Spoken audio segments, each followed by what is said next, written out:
ሰላም ላንተ ይሁን ኤርሚያስ፣ እንዴት አለ ወዳጅ ሆይ? ብቻ ነው ያለው። የሰኔ ወርን ሄዳችሁ አውሩትና 17 ነው ቀን 17 ያው ኤርሚያስ ወዳጃችን ካለ መጥቶ ይኸው ስህተት ነህ ብሎ ይኸው ይሄንን ይንገር።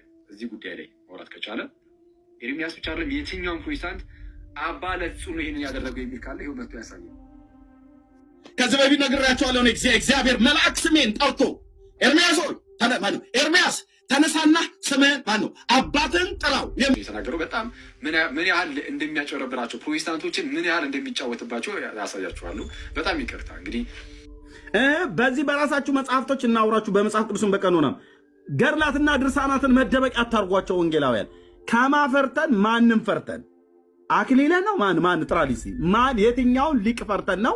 አሁን ሾው ዩ ትላለህ አሳያል ስላቸው አያቸው። አባ ለጹንም አባቱ በአንተ ላይ የሆነው ምንድነው ብሎ አበምኔቱን ጠየቀው። እርሱ መነኮሳቱን ካጠገቡ እንዲርቁ አዘዛቸው። ከዚህ በኋላ ያደረገውን በደሉን ሊነግረው ጀመረ። ኤርሚያስ የተባለ ወንድማችን ግን ምን ነበር ያለው?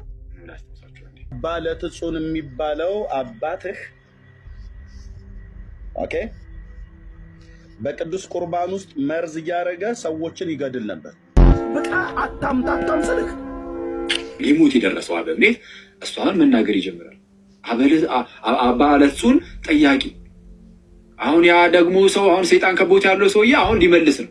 ከዚህ በኋላ ያደረገውን በደሉን ሊነግረው ጀመረ። ያደረገውን ምን በደሉን ሊነግረው ጀመረ። እንዲህም አለው ከእኔ አስቀድሞ እንደርሱ ያለ ማንም ያልሰራው ኃጢአትን ሰርቻለሁና አባቴ በጸሎት አትርሳኝ። አባ ለጹን አረ እኔ ከዚህ ቀደም ማንም ሰው እኔ የሰራሁትን ያህል እንኳን ኃጢአት የሰራ የለም። ቅስና ፈለገ መሾምና ግን አልሾመም ነው አትሾመም ሲባል በአንድ በሌላ ምክንያት አናቆም አልተጻፈልንም። ባልሾሙኝ ጊዜ ምን አደረገ? ባልተሾመ ጊዜ ወደ ሌላ ሀገር ሄደ። ኤጲስቆጶሱም ቅስና ሹሞኛል ብዬ በድፍረት በቁርባኑ ላይ የምቀድሱ እሺ ለጠላሁትም ምጠላው ሰው ካለ ለጠላሁትም በቁርባኑ መስዋዕት ውስጥ መርዝ አድርጌ እሰጠዋለሁ። ይኸው ይሄን እየተናገረ ያለው ማለት አባ ለጹን ማለት ነው። አባ ለጹን ማለት ዛዙን እየተቀበለ አይ አይ